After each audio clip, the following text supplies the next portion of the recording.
Halo Movie Rangers, apa kabar kalian semua? Semoga kita semua selalu dipermudah dalam mencari rezeki. Hari ini Bang Jedar akan menceritakan film berbahasa Malayalam yang berjudul Golam.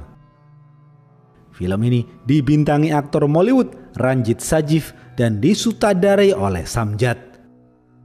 Oke, langsung aja put your headset on and listen to me.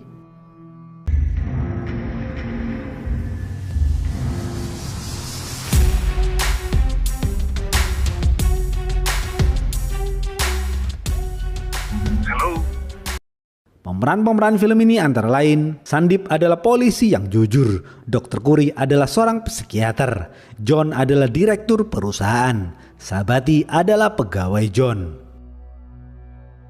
Suatu pagi di sebuah kota di provinsi Kerala, seorang pegawai perusahaan IT bernama Albert dan Sabati baru bangun dari tidurnya. Mereka berdua tinggal bersama, mereka berdua bersiap-siap berangkat ke kantor. Di saat yang bersamaan, rekan-rekan kerja Albert dan Sabati yang lain juga bersiap-siap berangkat ke kantor.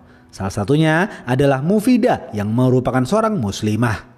Di antara mereka ada yang pergi menggunakan kendaraan pribadi dan ada juga yang pergi menggunakan kendaraan umum. Tak lama kemudian, mereka semua tiba di kantor. Sebelum masuk ke dalam ruangan, mereka melakukan absensi fingerprint dahulu.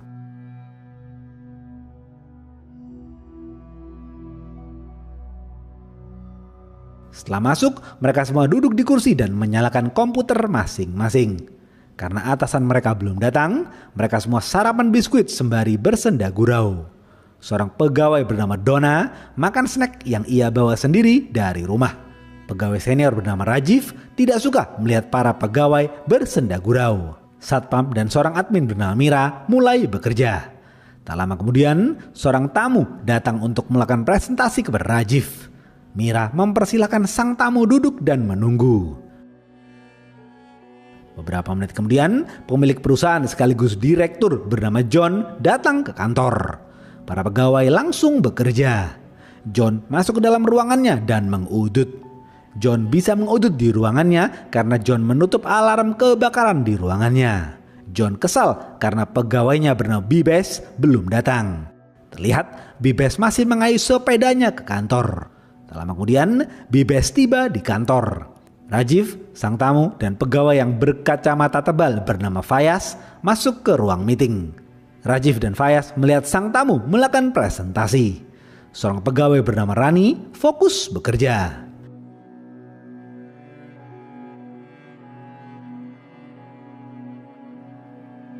Beberapa menit kemudian, Albert mengajak Sabati dan Nelima membeli kopi dan gorengan di warung yang berada di depan kantor. Mereka bertiga turun ke bawah dan pergi ke warung. Arun yang duduk di depan Nelima tidak ikut ke warung. Arun tetap bekerja. Istri Satpam yang bekerja sebagai tukang bersih-bersih menyajikan teh kepada para pegawai. Setelah itu, istri Satpam memasukkan bubuk kopi ke mesin kopi di ruangan John. Di saat yang bersamaan, Albert, Sabati, dan Nelima duduk di parkiran kantor sembari minum kopi dan makan gorengan. Terlihat John masuk ke dalam kamar mandi untuk membersihkan cipratan kopi di celananya. Istri Satpam membersihkan karpet menggunakan vacuum cleaner. Suara mesin vacuum cleaner yang bising mengganggu para pegawai. Namun hal itu sudah menjadi rutinitas kantor.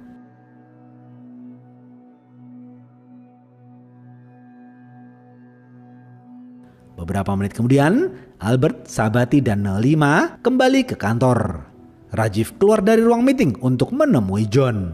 Pegawai bernama Anju memberitahu Rajiv, John sedang berada di kamar mandi. Rajiv mengetuk pintu kamar mandi untuk memanggil John. Namun, John tidak merespon. Rajiv panik dan memanggil John lebih kencang. Para pegawai yang lain ikut kepanikan. Rajiv memerintahkan Sabati untuk mengambil kunci pintu cadangan kamar mandi. Sabati langsung berlari menemui Satpam. Setelah mendapatkan kunci cadangan, Rajiv langsung membuka pintu kamar mandi. Terlihat John sudah tergeletak tewas di kamar mandi.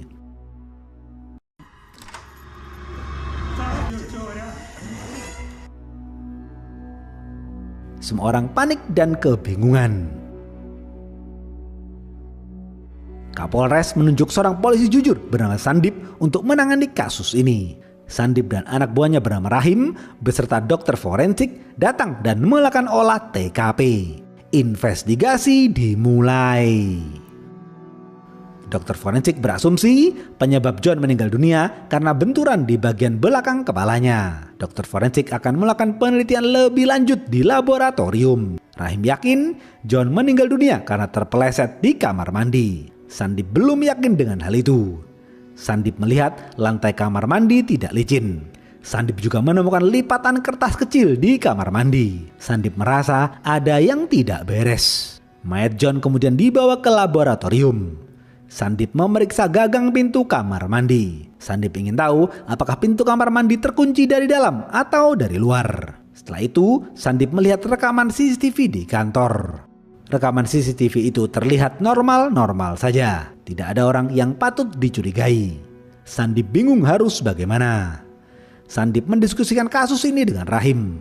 Rahim mengatakan karena celana John terkena cipratan kopi, John pergi ke kamar mandi. John mengunci pintu kamar mandi dan membersihkan celananya. John lalu terpeleset dan meninggal dunia. Sandip dan anak buahnya memeriksa ruangan John. Mereka tidak menemukan petunjuk. Sandip mendapatkan informasi John tidak mempunyai istri dan anak. John hanya mempunyai rekan bisnis bernama Gibson. Sandip memeriksa handphone John. Terlihat di handphone John, Gibson menelpon John berkali-kali, namun John tidak mengangkat. Sandip merasa ada yang tidak beres. Sandip menduga John telah dibunuh. I think it's a murder. Sandip memberitakan para pegawai untuk mengumpulkan handphone mereka. Para pegawai patuh dan menurut saja. Sandip bertanya kepada para pegawai, apakah mereka mendengar suara dari kamar mandi? Para pegawai menjawab tidak, karena ketika John berada di dalam kamar mandi, istri satpam menyalakan vakum cleaner. Sandip lalu memeriksa handphone para pegawai satu persatu. Setelah itu, Sandip menginterogasi mereka satu persatu. Sandip melihat bahasa tubuh mereka semua.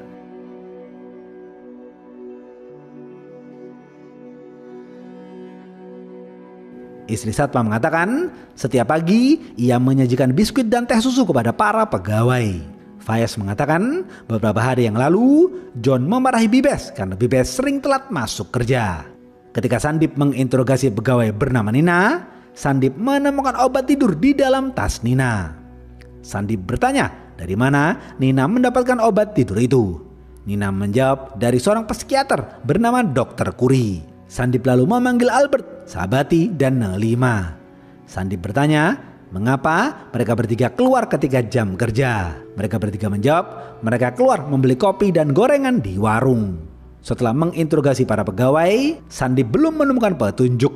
Sandip terus memikirkan kasus ini. Insting Sandip mengatakan John dibunuh oleh salah satu pegawainya. Namun, Sandip belum tahu siapa pembunuh John.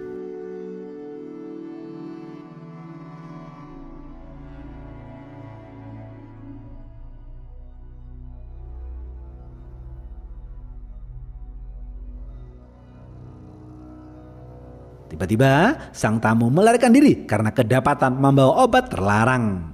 Polisi langsung menangkap sang tamu dan memborgolnya di kursi. Beberapa menit kemudian, pemilik perusahaan sekaligus partner bisnis John bernama Gibson datang ke kantor. Gibson adalah ahli farmasi. Para pegawai berdiri untuk menghormati Gibson. Sandip menginterogasi Gibson. Sandip bertanya apakah John mempunyai musuh? Gibson menjawab, Pak Sandip, sebagai seorang pebisnis, kompetitor adalah musuh. Artinya, aku dan John mempunyai banyak musuh. Setelah diinterogasi, Gibson melanjutkan aktivitasnya. Sandip belum mendapatkan petunjuk. Sandip berpikir sembari mengudut di luar.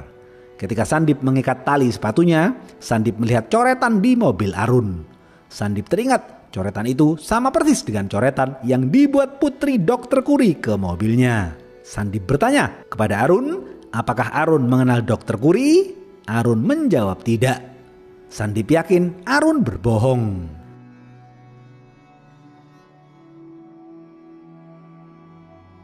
Sandip memerintahkan Rahim untuk menjaga para pegawai di kantor. Para pegawai dilarang pulang dahulu. Kemudian Sandip pergi menemui Dr. Kuri. Selama ini Sandip kenal baik dengan Dr. Kuri. Sandip bertanya kepada Dr. Kuri, apakah Dr. Kuri mengenal Arun? Dr. Kuri menjawab tidak kenal. Sandip yakin Dr. Kuri berbohong. Sandip terus bertanya lebih dalam mengenai hubungan Dr. Kuri dan Arun.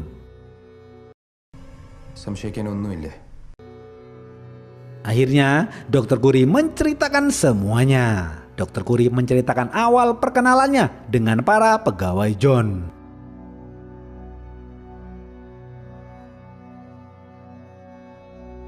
Beberapa bulan yang lalu, Mira dibawa ke rumah sakit karena Mira akan melahirkan. Mira ditangani langsung oleh istri Dr. Kuri yang merupakan dokter kandungan. Namun sayang, Mira mengalami keguguran. Mira menangis sedih. Pasca tragedi itu, Mira terus mengalami kesedihan yang mendalam. Istri Dr. Kuri menasihati Mira agar menemui Dr. Kuri. Mira patuh dan menurut saja. Mira menemui Dr. Kuri dan berkonsultasi. Mira memberitahu beberapa keluhannya kepada Dr. Kuri. Setelah berkonsultasi, Dr. Kuri mengambil sampel darah Mira dan memeriksakannya ke laboratorium. Beberapa hari kemudian, Albert dan Sahabati datang menemui Dr. Kuri. Dr. Kuri baru tahu bahwa Albert dan Sahabati adalah rekan kerja Mira. Albert dan Sahabati juga memberitahu beberapa keluhannya kepada Dr. Kuri. Keluhan-keluhan Albert dan Sahabati sama persis dengan keluhan-keluhan Mira. Dr. Kuri lalu mengambil sampel darah Albert dan Sahabati. Dr. Kuri bertanya kepada Albert dan Sahabati, apakah ada rekan kerja mereka yang juga mempunyai keluhan? Albert dan Sahabati menjawab, rekan kerja mereka bernama Arun dan Mufida mengeluhkan rambut mereka yang kian menipis. Rekan mereka yang lain bernama Fayas mengeluhkan penglihatannya yang kian memburuk. Dr. Kuri merasa ada yang tidak beres. Dr. Kuri menyuruh Albert dan Sahabati untuk memanggil semua rekan kerjanya. Semua pegawai John lalu menemui Dr. Kuri. Dr. Kuri kasihan melihat wajah mereka yang kesakitan.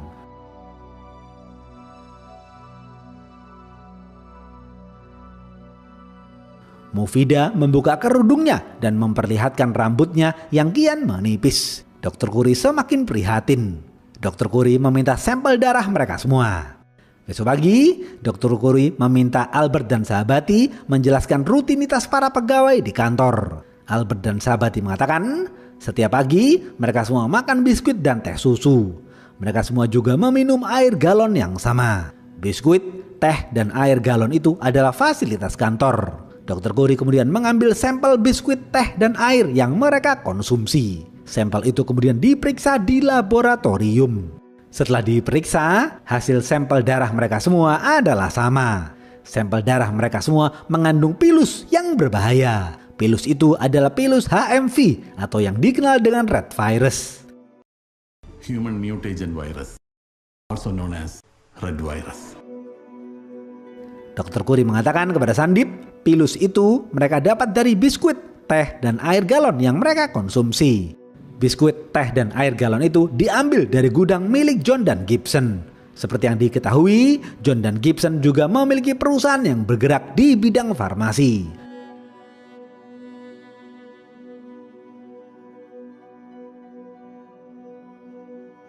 Ternyata ini semua adalah rencana John dan Gibson. John sengaja menyebarkan pilus kepada para pegawainya. Salah satu anak buah John di perusahaan farmasi mengatakan, pegawai John ada yang sedang hamil. John tidak peduli. John tetap akan menyebarkan pilus itu kepada para pegawainya. Pilus itulah yang menyebabkan rambut Arun dan Mufida kian menipis. Penglihatan Fayas kian menurun. Dan Rani mengeluarkan darah di hidung. Rajiv yang juga mengalami kencing darah. Kuku Nelima yang kian hancur dan lain-lain. Setelah menyebarkan pilus, John membuat vaksin penangkalnya. Jika eksperimen John dan Gibson berhasil, pilus itu akan John sebarkan di seluruh penjuru India. Dengan begitu, John dan Gibson bisa menjual vaksin buatannya. John dan Gibson akan menjadi kaya raya. John dan Gibson mendapatkan data DNA para pegawai melalui absensi fingerprint. Setelah mengetahui semua kejahatan John, para pegawai John marah besar. Mira sedih karena akibat pilus itu, ia mengalami keguguran. Sandip baru tahu tentang hal itu. Sandip marah mendengar cerita Dr. Kuri.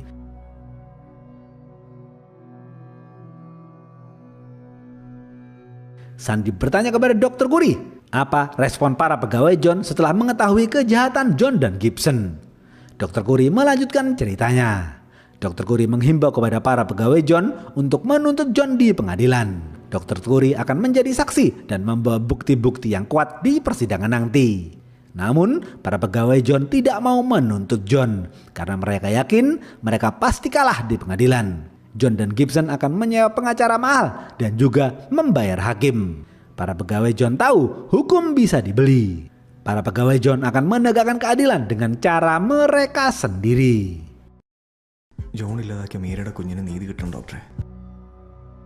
Para pegawai John tidak memberitahu apa rencana mereka kepada Dr. Curry.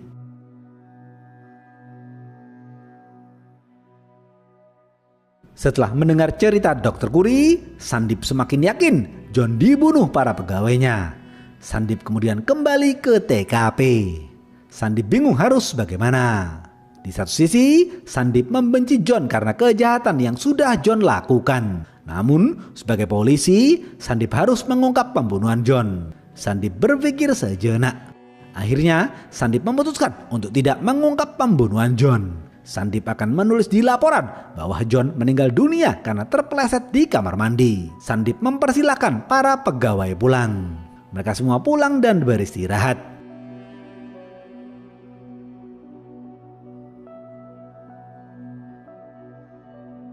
Di rumah, Sandip terus memikirkan kasus ini.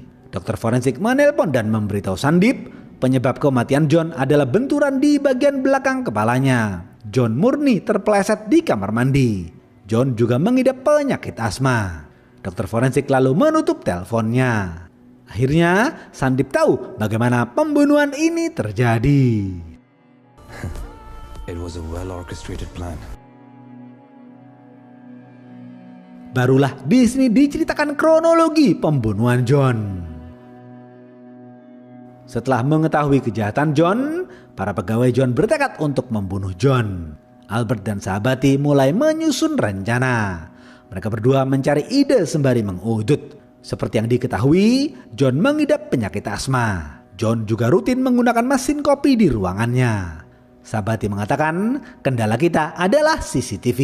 Kita harus bertindak tanpa terlihat CCTV.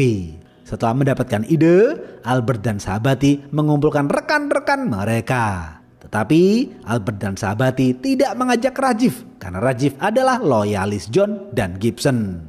Rajiv selalu berpihak kepada John dan Gibson apapun yang terjadi. Albert dan sahabati lalu menjelaskan rencananya kepada rekan-rekannya. Setelah dijelaskan, semua rekan kerja Albert dan sahabati setuju dengan ide mereka. Ketika berdiskusi, istri Satpam batuk-batuk. Istri Satpam mengatakan ia sudah tidak sabar lagi untuk menghabisi John.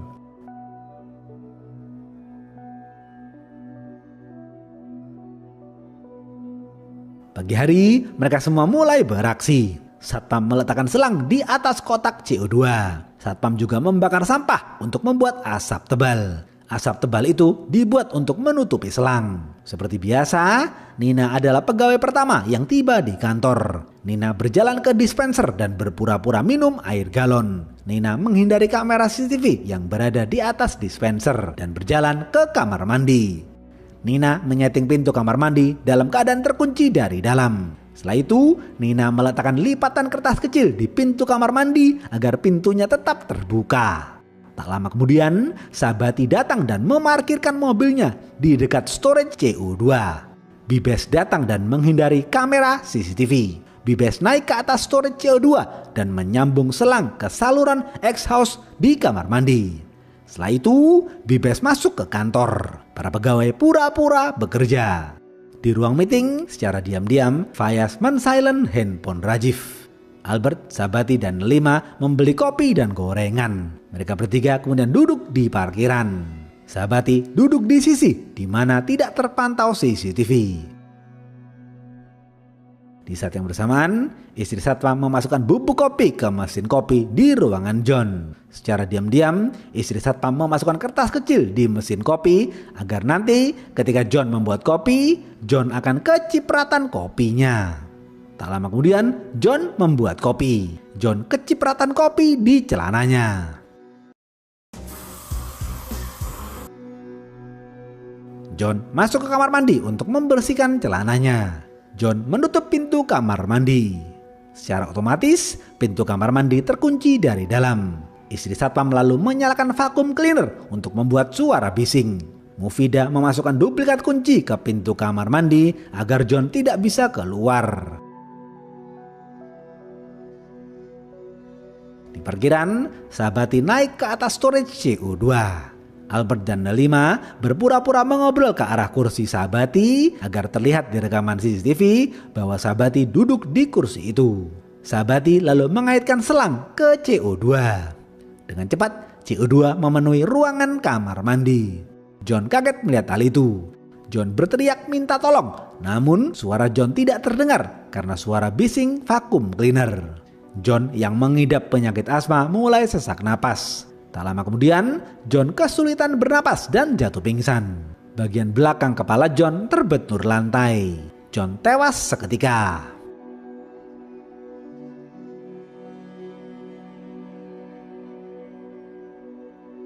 Sabati lalu melepas selang CO2 dan mengembalikan semuanya ke tempat asalnya. Anju menghindari CCTV dan pergi ke kamar mandi. Anju bertugas mengambil duplikat kunci yang sudah dipasang Mufida. Duplikat kunci itu Anju sembunyikan di dalam rambutnya. Istri satpam lalu mematikan vakum cleaner. Para pegawai lega karena sudah menjalankan tugas masing-masing. Beberapa menit kemudian, Gibson menelpon John berkali-kali. Karena tidak diangkat, Gibson menelpon Rajiv dan menyuruh Rajiv untuk memanggil John. Rajiv langsung mencari John. Anju memberitahu Rajiv, John berada di kamar mandi. Rajiv memanggil John di kamar mandi.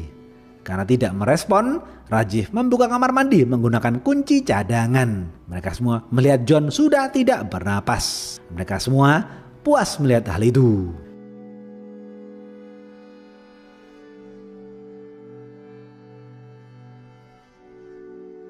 Besok pagi, mereka semua berkumpul dan membuat status di sosial media ucapan bela sungkawa kepada mendiang John. Deep condolences. Brilliant.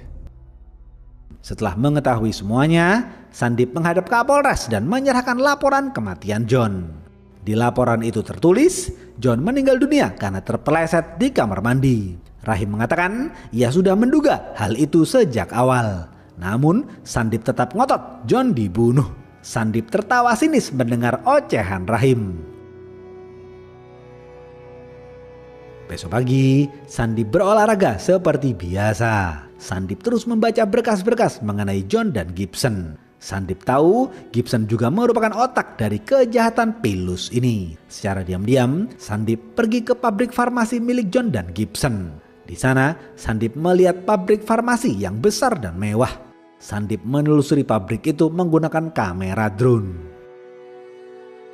Beberapa hari kemudian, Gibson menggantikan John di kantor. Para pegawai tidak suka melihat kedatangan Gibson.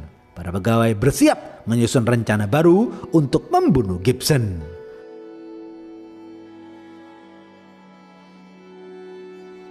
Habis.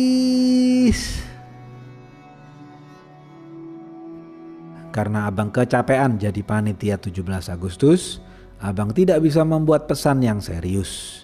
Jadi, pesan dari film ini adalah jangan makan biskuit dan teh dari kantor. Oke, segitu aja video kali ini. Stay watching and see you.